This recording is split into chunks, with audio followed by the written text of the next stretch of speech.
December 29th, 2006, London.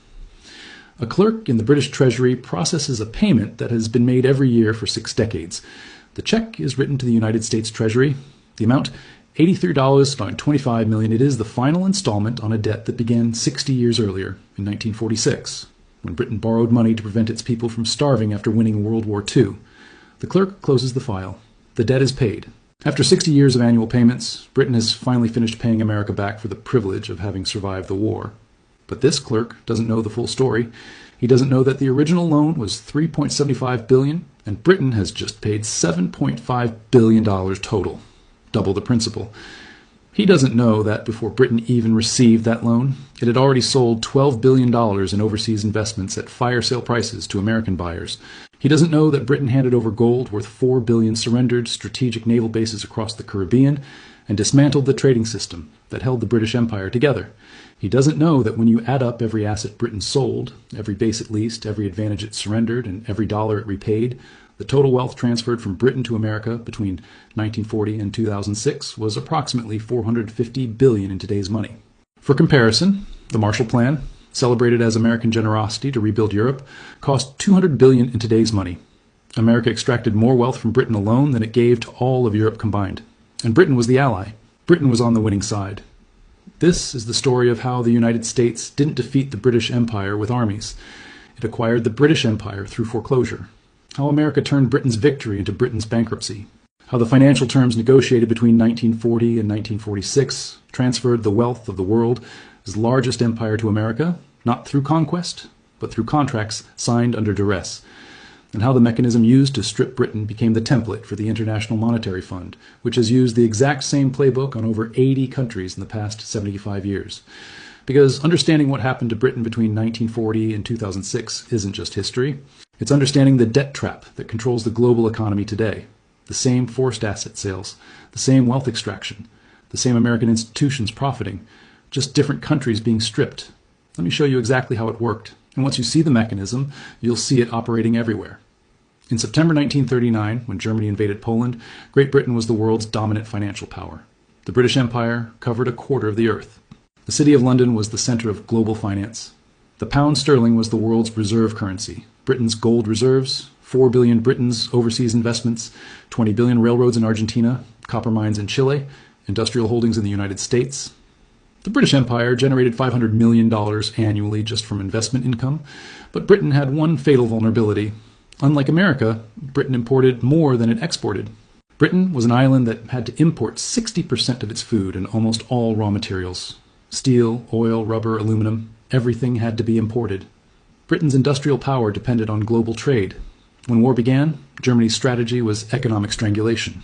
U-boats would sink merchant ships. The Luftwaffe would bomb ports. If Britain couldn't import, Britain would starve. To fight the war, Britain needed massive imports from the only supplier capable of providing them, the United States. Tanks, planes, steel, oil, ammunition, food, everything had to come from America across 3,000 miles of U-boat-infested Atlantic. But America in 1939 was neutral. The American public was isolationist. Congress had passed neutrality acts containing a provision called cash and carry. Britain could buy American supplies, but only if it paid cash immediately and transported goods on its own ships. No credit, no loans. This created Britain's trap. Britain needed billions in supplies. But Britain could only pay in gold, dollars, or by selling assets. And all three were finite. From September 1939 to December 1940, Britain hemorrhaged wealth.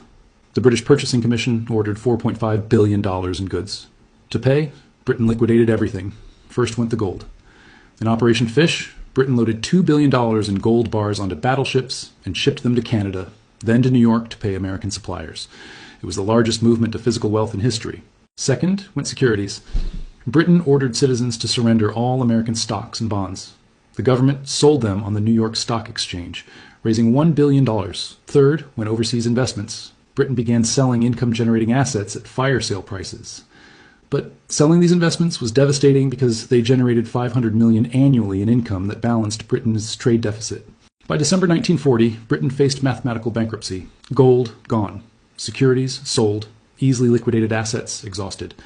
Britain still needed $3 billion in supplies already ordered and couldn't pay. This is when Winston Churchill wrote his letter to Franklin Roosevelt. December 8, 1940. Churchill explained the U-boat threat, the desperate need for destroyers and aircraft. But the core message was simple. Britain was broke and could no longer pay cash for American supplies. Roosevelt understood the stakes. If Britain fell, Germany would control Europe and threaten America. But Roosevelt faced legal and political obstacles. The Neutrality Acts prohibited loans to belligerent nations. The American public opposed aid. Isolationists argued Britain was rich and trying to trick America. Roosevelt needed a mechanism that appeared to be a business deal, not charity. The solution was Lend-Lease. Roosevelt explained it with a folksy analogy. If your neighbor's house catches fire and I have a garden hose, I don't say, neighbor, my garden hose cost me $15. You have to pay me $15. I lend him the hose and he gives it back when the fire is out. It sounded generous. It sounded neighborly. But the negotiations behind closed doors were different. This wasn't neighbors helping neighbors. This was a foreclosure. The man running the American negotiation was Henry Morgenthau, Jr., Secretary of the Treasury. Morgenthau wanted to help Britain defeat Hitler, but he was ruthless about protecting American taxpayer interests. His position? Before America gives Britain a single dollar, Britain must prove it has stripped itself of every asset it possesses.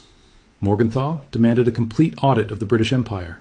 Every asset owned by the British government. Every asset owned by British citizens. Every gold bar, every share of stock, every factory. He wanted Britain's books open to American inspection. The British negotiators were stunned. They were being treated not as an ally fighting a common enemy, but as a bankrupt company in receivership being audited by creditors. The British argued they had already liquidated their gold. Selling long-term investments during a war would force fire sale prices. Stripping Britain of income-generating assets would leave Britain destitute after the war. Morgenthau was unmoved. If Britain still owned assets in America, why should American taxpayers subsidize the war? The most painful example was American Viscose Corporation. American Viscose was the largest manufacturer of rayon in the United States, owned by Courtaulds, a British company. It generated $5 million annually in dividends flowing to Britain, worth $125 million. Morgenthau identified it as a target. He told British negotiators, sell it. The British resisted. Morgenthau gave an ultimatum. Sell American Viscose or Lend-Lease dies in Congress.